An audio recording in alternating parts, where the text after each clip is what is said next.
আল্লাহ পাক রব্বুল আলামিন জান্নাতীবাসীর সাথে কেমন আচরণ করবে? আমরা সবাই জানি জান্নাত কয়টি বলেন তো? 8টি। জান্নাত কয়টি? 8টি। আর জাহান্নাম কয়টি? 7টি। জাহান্নাম কয়টি? 7টি। যদি জাহান্নাম 7টি হয়, জান্নাত যদি 8টি হয়, তাহলে বোঝা যায় জান্নাতে কত মানুষ যাবে।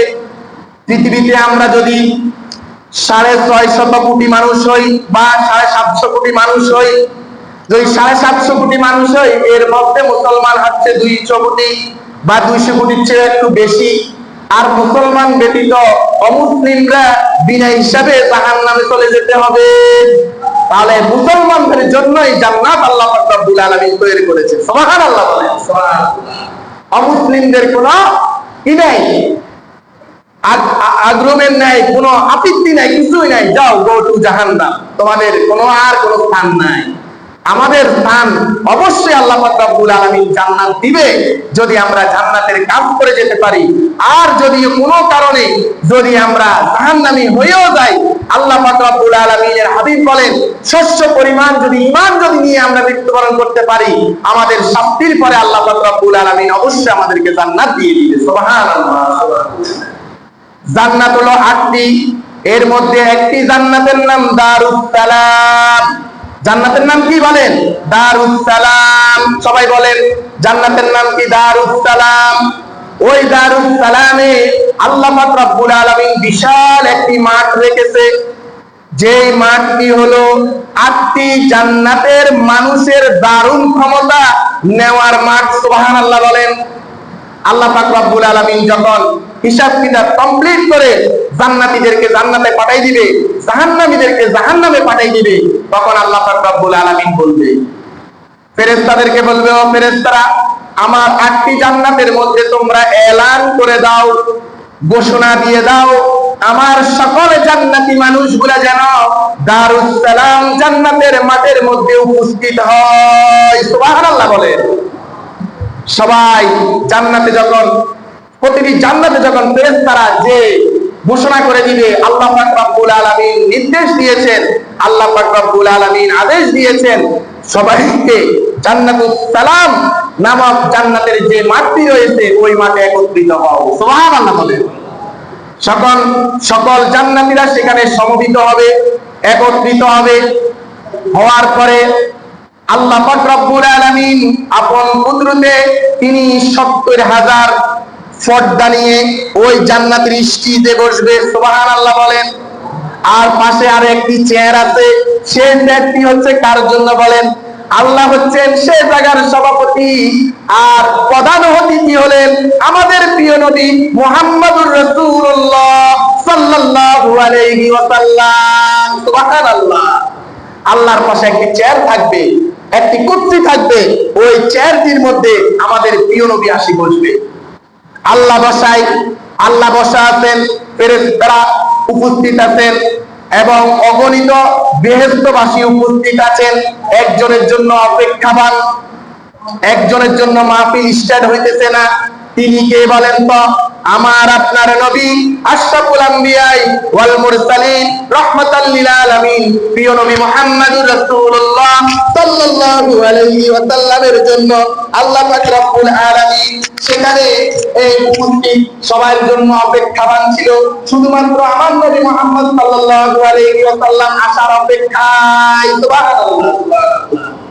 যখন আল্লাহ নবী সাল্লাল্লাহু আলাইহি ওয়াসাল্লাম কে সুমালক্ষ পয়গম্বর আদম আলাইহিস সালাম থেকে ঈসা আলাইহিস সালাম পর্যন্ত সবাই আমাদের নবীকে দুলার মতো সাজিয়ে ইশতিজানি বসাবে। সুবহানাল্লাহ বলে।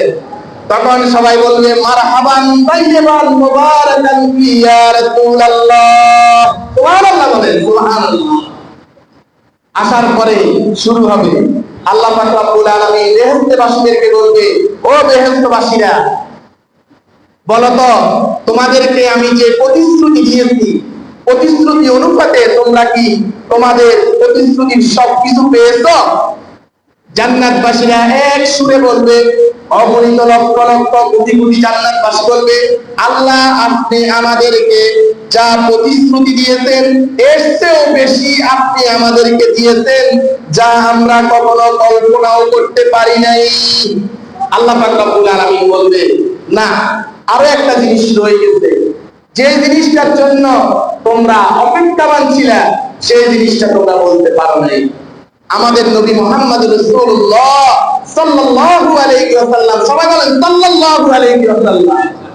প্রিয় নবীর নাম শোনার সাথে সাল্লাল্লাহু আলাইহি ওয়াসাল্লাম বলবেন। আল্লাহর রাসূল বলেছেন, কোন ব্যক্তির জীবনে একবারও যদি আমার দুরূদ পাওয়া যায়, ওই উম্মতের এর জাহান্নামের আগুন আক্রমণ করতে পারবে না। সুবহানাল্লাহ, সুবহানাল্লাহ, সুবহানাল্লাহ। সাথে সাথে আমার নবী বলবেন, আমার আপনার নবী সর্বকালের সর্বশ্রেষ্ঠ মহামানব মুহাম্মদুর রাসূলুল্লাহ সাল্লাল্লাহু আলাইহি ওয়াসাল্লাম বলতেন, আল্লাহ আমি বেহেশতবাসীদেরকে বলি দিই। আল্লাহ বলবেন, না, নবীদের কোনো কথা চলবে না।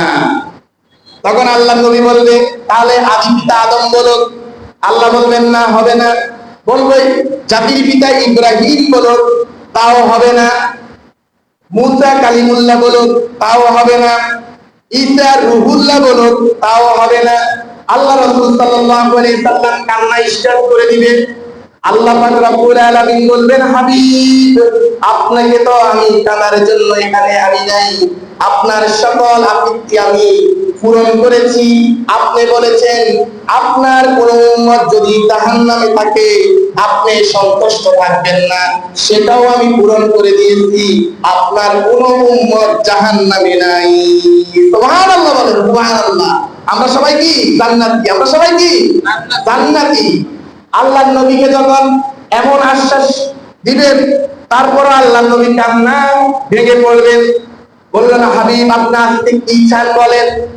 তাহলে আমার উম্মতের মধ্যে যারা আমার দ্বীনের দায়ী ছিল, যারা দ্বীন প্রচার করতেছিল, যারা ইসলাম প্রচার করেছে, মসজিদে মসজিদে যে গাঁথি বেঁধে আল্লাহ তাআলার দ্বীন প্রচারের জন্য নিজের পুঁজি অর্জন, নিজের পুঁজিকে ব্যয় করেছিল, আল্লাহর দ্বীন কায়েম করার জন্য পুরুষের হাতের লাঠির পিটা খেয়েছিল, সরকারের জালিম সরকারের এর কারাগার নির্যাতনের শিকার হয়েছিল, ওই সমস্ত আলেম ওলামাদেরকে আজকে অনুমতি দেন, ওনারাই ঘোষণা করে দিবে আপনি কাছে আর কি পাওনা আছে বান্দার। সুবহানাল্লাহ বলেন, সুবহানাল্লাহ।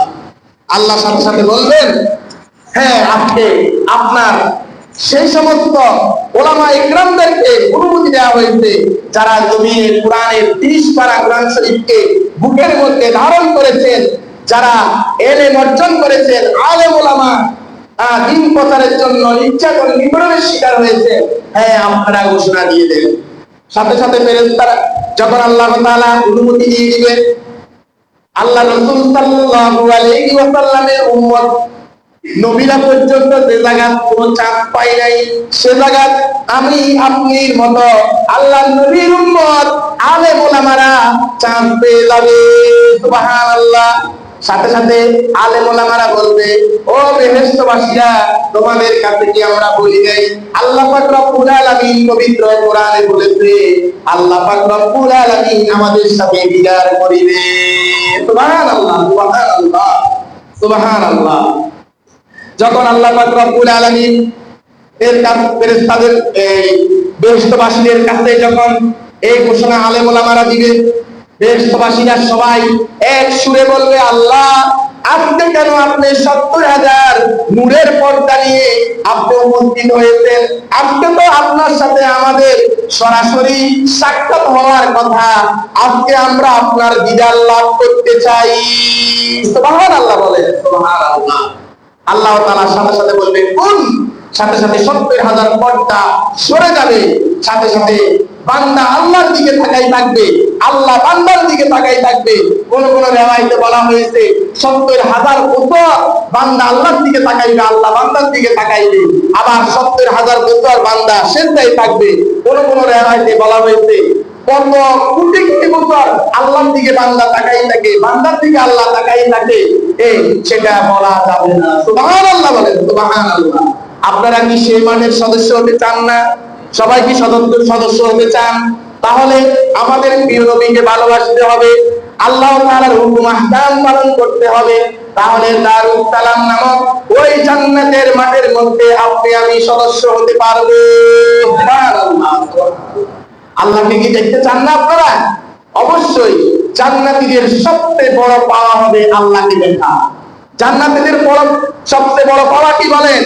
আল্লাহকে দেখা, আল্লাহকে মন। আল্লাহু আকবার, আল্লাহু আকবার, আল্লাহু আকবার।